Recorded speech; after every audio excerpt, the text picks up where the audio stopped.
This is what you'll use for the fletching. Turkey feathers. It's just a barred turkey feather. And you see this vein? Yeah. This vein right here is what you'll split. Oh, okay. So I guess the light here ain't too great.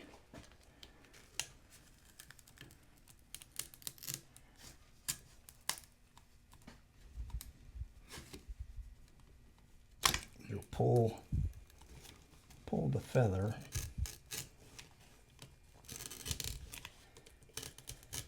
And follow this vein.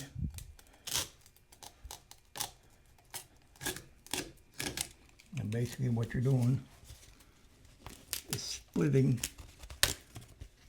this off. And once you split them,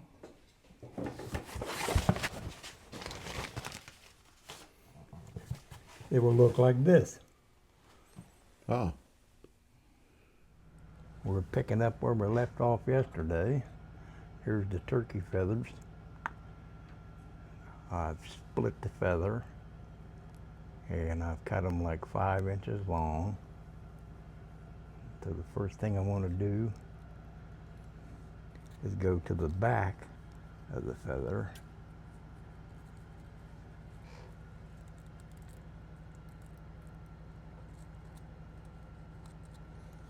Cut that straight. Well, maybe not straight, but cut it square. It just lets it fit in my fletching jig, which is what this is.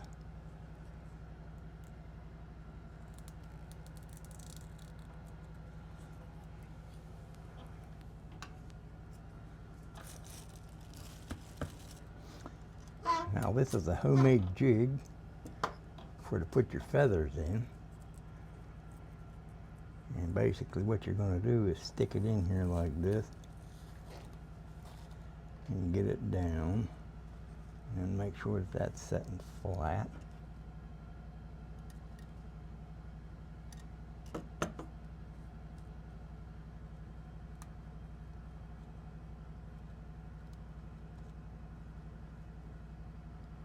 Get that all in your jig.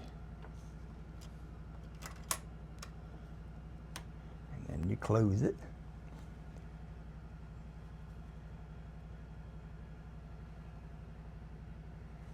And then we start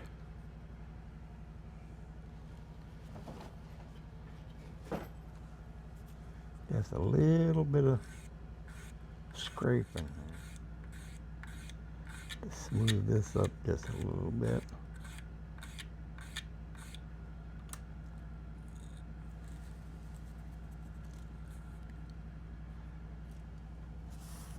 And then you do a little bit of sanding.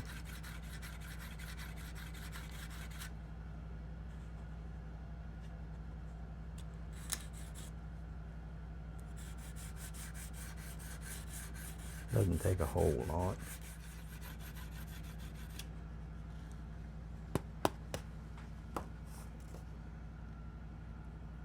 So you're sanding that flat. Well, not exactly flat, just smoothing it off. Oh, okay. Because basically what you want to do is get your glue on both ends. I like to put glue clear down it, but I like to make sure the ends of it, where I'm going to tie it, has definitely got the glue on it. Mm-hmm. So once you get that ready, you take it back out of your homemade jig.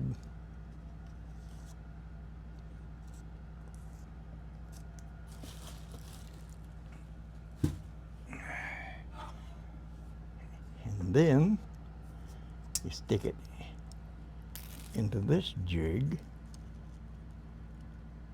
So get you a smooth little spot. Tamp that down. There's the fletching glue again. Mm-hmm. Now you take your thumbnail and give this just a little bit of a rise. Basically put your glue upon that feather and run you just a little bead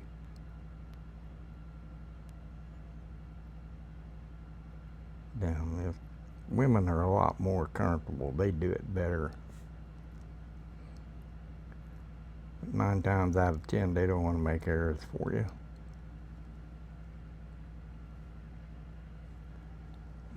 And the front will set down in there, so let your back down to where that touches first, and then you just let that rest. And that's your first one on.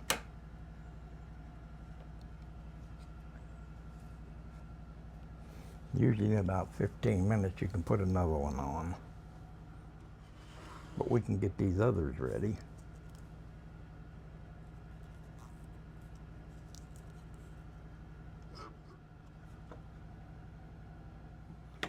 The jig just helps keep stuff looking neat.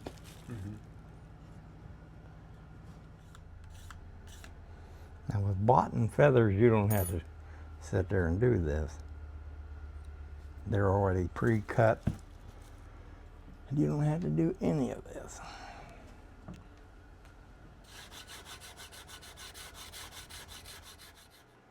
Don't look too bad.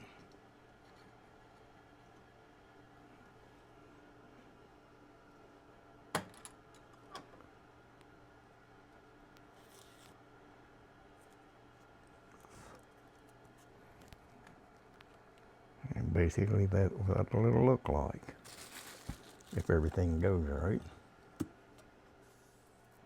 Then we'll go to this last one. Pretty close. It's just basically you push these in and they'll walk. They lock in place. And they'll lock in according to up and down. Yeah.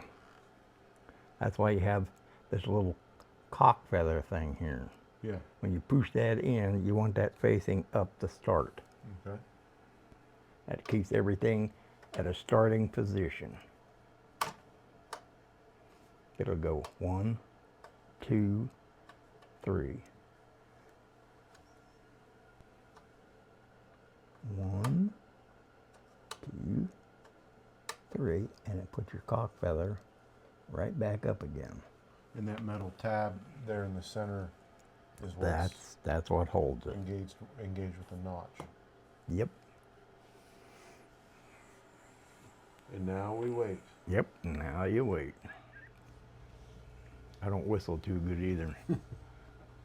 My whistler ain't wet.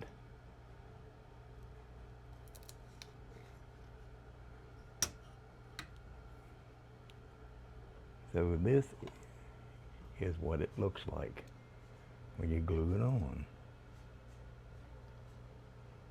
Not bad.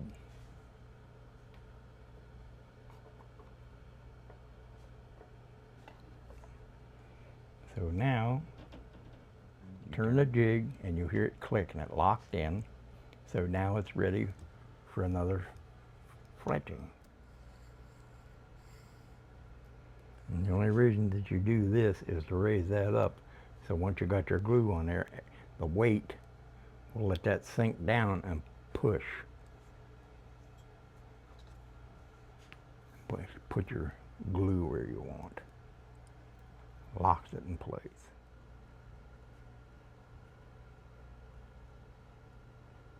You run just a little old bead. Like I say, women do this a lot better than men. They're not as nervous. Put it in the back. Let that come down. That touch, and let the front come down. And it'll lock it in place. Okay, we're going to take the clamp off.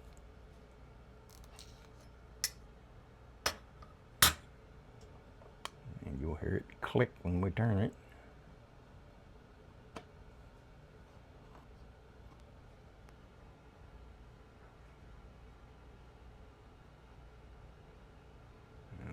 put just a touch. A little touch right there, just to make sure.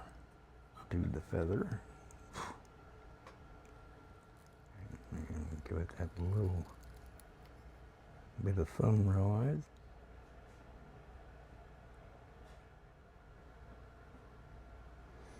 But the way I look at it, when you're old, it doesn't matter how smooth you do it.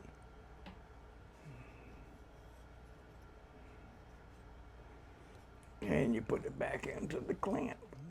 Touch down on the back. Touch down on the front. Give her a little tap. And that's basically what you got. So once we take it out of the clamp, I'll put a little dab of glue right on the front of it and a little dab right on the back of it. It just helps hold it a little bit better, because once you tie it, it can't come off at all. It just makes it a little stouter. Okay, we're going to take the clamp off.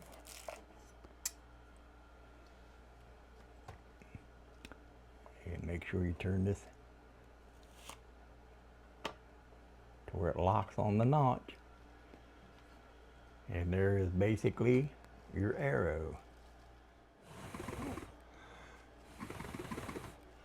A little wobble, but not bad. So now we're going to take a pair of scissors and make a little notch right there. Peel that off. And we're going to do this to all three of them.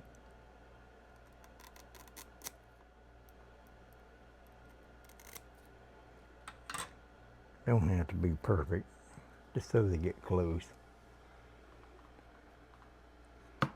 And then we'll do the same on the back end.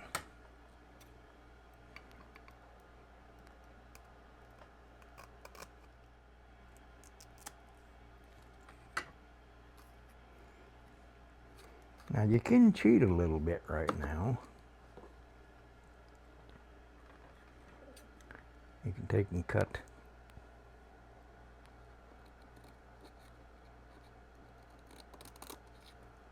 that down. Here's the sinew like the other day. Get your 2 fingers. That gives you plenty to work with.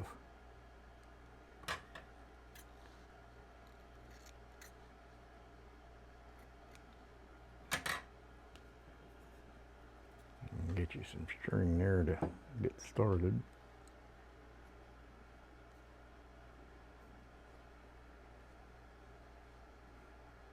And I always like to start on the tip side.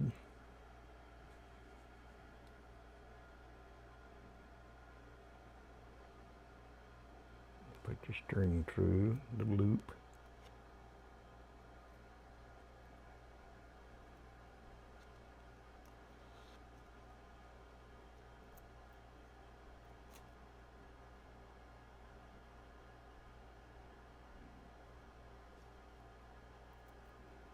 And just start pulling that.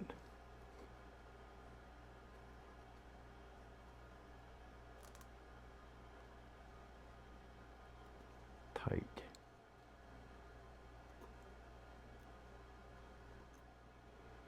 Yeah, when we was kids, we'd use sumac along the creek bank to make our bows and our arrows. So when you wanted an arrow, we'd take nails, pound them out, and get you a nice short point made. Tie them in the end of your arrow shaft. You'd be surprised what you could kill with them.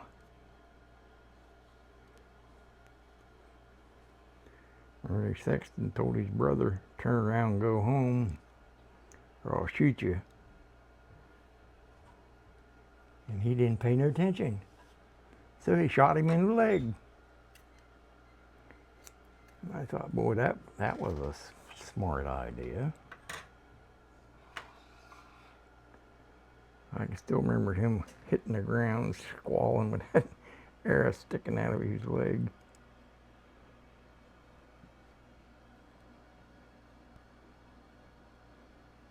Yeah, we was a little on the dangerous side.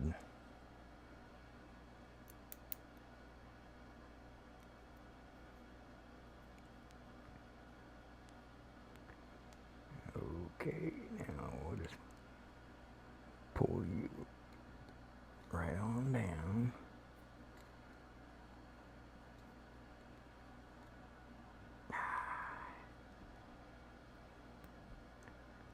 Now we get hold of this side.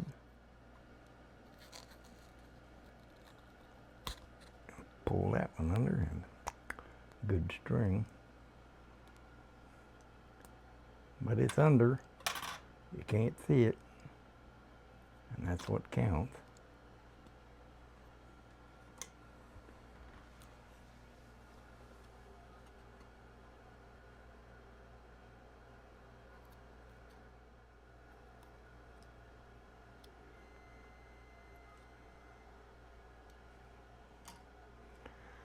One down.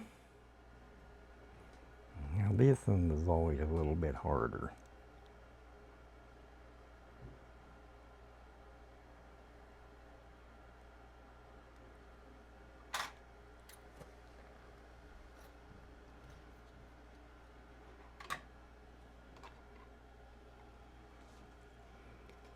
Like I say, you want to get it started up towards the end of your string notch.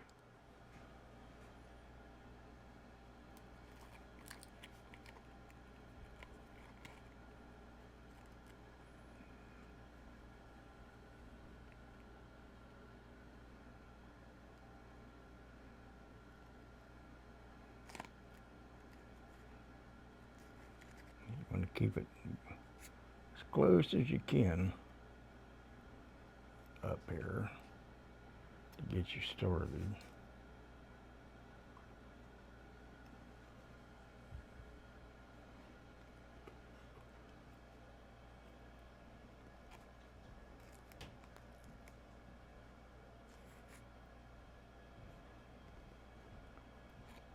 You just keep it tight and just keep on rolling with it.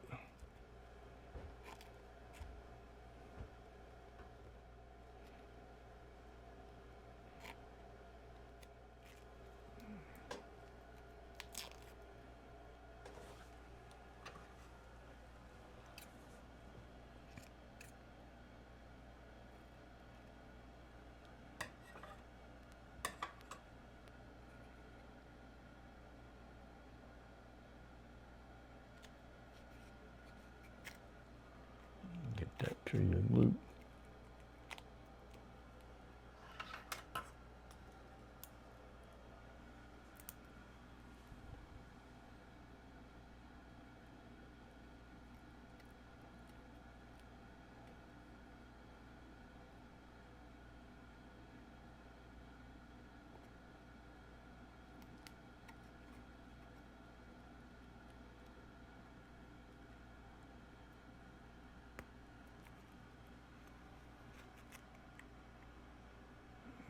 Okay, there's the string.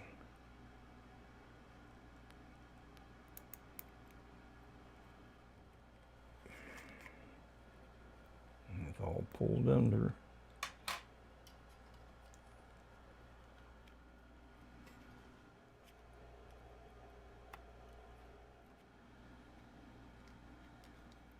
No, it doesn't quite look as primitive as I want it. So we take this here pair of scissors and we can cheat.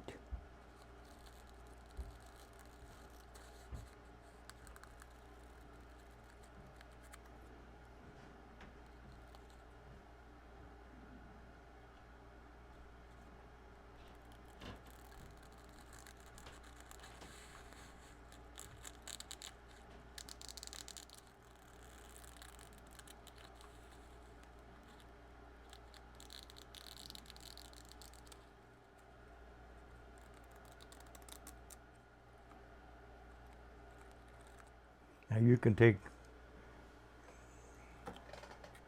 and make yourself a little notch right there.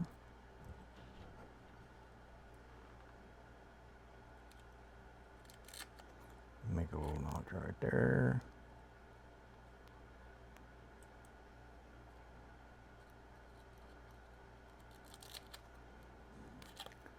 Make a little notch right there. Got to trim this just a little bit so it matches up like. And then you can come on down and say, maybe there, maybe there. And you make yourself what they call a medicine arrow. It's different. Medicine arrow was supposedly made to keep you safe, to protect you from harm.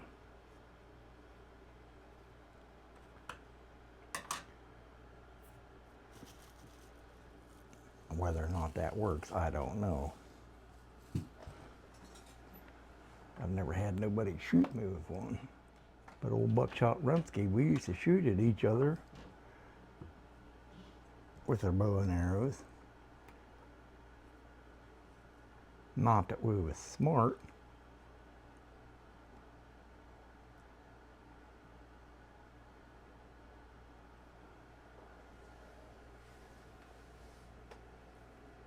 And there's that lady's fingernail polish.